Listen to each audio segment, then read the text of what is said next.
Hello everyone, remember to hit the like and sub button trying to get to 2K. So let's start off with Star Wars Outlaws.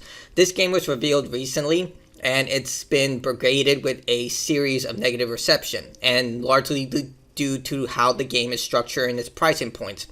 Now, Ubisoft is notorious for these types of pre-order diagrams, and they simplified them, but it's still absolutely obtuse. So you can see here, you have to pay $70 for just like the regular game, but for you to get the full game, you need to get the $130 edition, or you could pay $18 a month for the Ubisoft Plus edition, which is highlighted here. It might as well have a neon sign. They're trying to push you to subscription services because Ubisoft doesn't want you to own your games. They want you to just, be happy with paying every month to gain access to the game because it's recurrent payments and it's a lot more healthier for them than you buying a game outright. And it also gives them full control over them because then they can remove your game at any time if the license expires, such as what they were doing with The Crew. But yeah, this was not a good look, and they decided, you know what, we're going to repeat the system with Assassin's Creed Shadows. You can see here it's exactly the same system. 3-day early access, ultimate pack for the season pass content, $130, or you can pay $18 a month. Now, Assassin's Creed Shadows is the brand new game coming out soon. It comes out November 15th. We don't have any gameplay for the game because I'm guaranteed they're waiting until July with the Summer Game Fest, or is it June? Regardless, the summer. And they'll reveal the gameplay trailer then, but we saw a cinematic trailer. It looks pretty and all, but absolutely tells us nothing about the game. And yeah, a lot of people, including myself, have been begging Ubisoft for a Japan-centered Assassin's Creed game, and we're finally getting one, but I feel like it's way too late because of Ghost of Tsushima. Now, Ghost of Tsushima is an exceptional game. Takes place during the Mongol invasion of Japan. Open world action adventure game with stealth mechanics where you can play as either a loyal samurai or a ronin and use hidden guerrilla tactics in order to defeat your enemies. And it kind of showcases Jin's fall from grace from being a samurai with honor to taking part in very unethical actions. I'm trying not to spoil it because it's an exceptional game. Let's just say he puts his country first and will do whatever it takes to protect his people, even if it means dishonoring everything he's ever been taught in life. It's an incredible open world action adventure game, and I feel like Ubisoft has a lot of weight to carry if they want to try and even compare it to Sucker Punch's masterpiece here.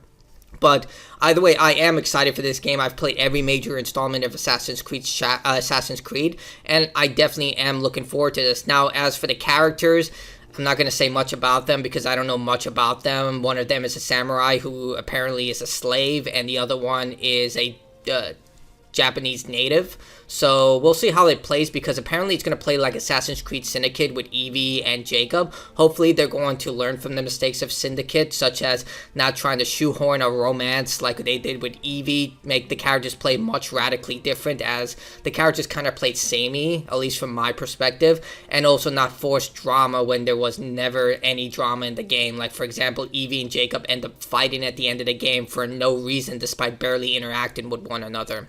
But I am glad that Syndicate will probably get a little more love nowadays. It definitely is one of the lesser loved games. But when it comes to this entire system, a lot of people are unhappy because there is just a brand new update, and this is something that Ubisoft once again has not learned from. Now, call me an old gamer, but back in the day, you would buy a disc or a cartridge and the game would be on the disc or cartridge.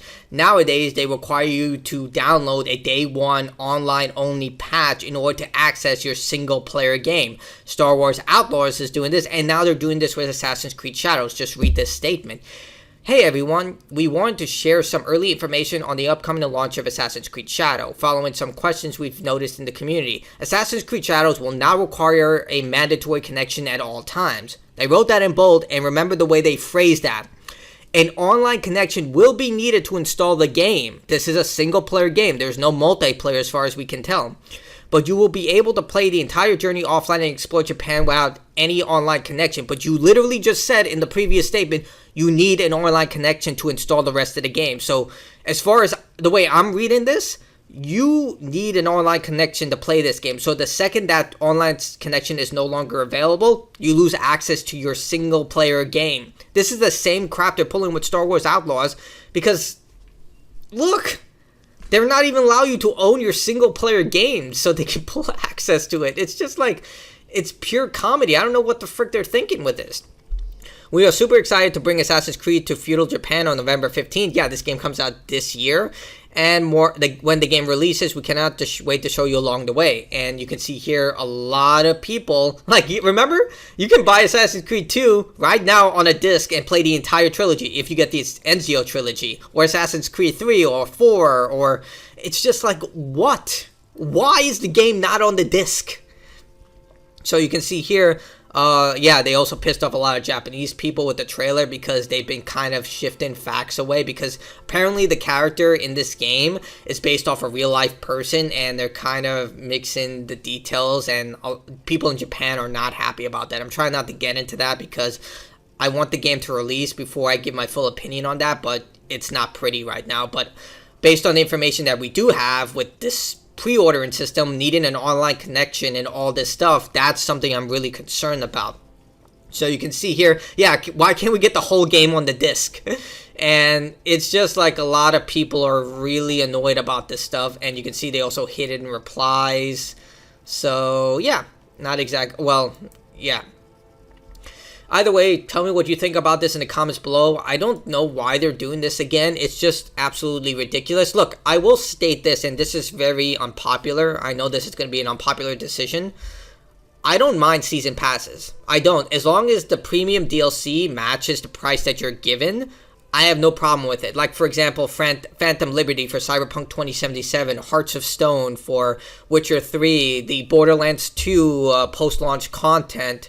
Like, as long as the content is worth it, like, Assassin's Creed has had pretty good post-launch content, such as Assassin's Creed Odyssey, but I never played Valhalla's post-launch content, so I don't know about that, but Odyssey's post-launch content was pretty good. It built on you fighting gods, it had brand new open maps, so I had fun with it, so I have no problem with post-launch content as long as it's good and worth the price. What I don't like is the fact that you get day one DLC. That's something that I'm really against. Unless it's like cosmetic stuff, I don't give a damn about that. If it's like, hey, you pre-ordered a game, you get a special sword cosmetic or special armor cosmetic, or maybe even an experience booster. That's stuff that I don't really concern myself about. But when it's actual tangible content, like missions, that's when I get really annoyed about it. And as far as I can tell, this game does have that, I believe. Throwing the dogs. Yeah, there it is. Day one with additional lockable content as well as 2 expansions. Oh my freaking god, man.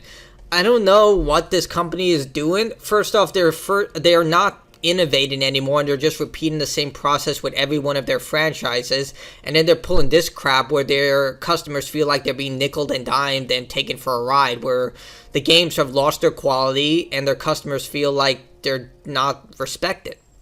And if you lose your customers even more than you already have, it's just going to get even worse. I know I'm the problem in a way because I am going to play this game. I'm an Assassin's Creed fanatic, but I'm not going to stop voicing my concerns about this stuff because we deserve better.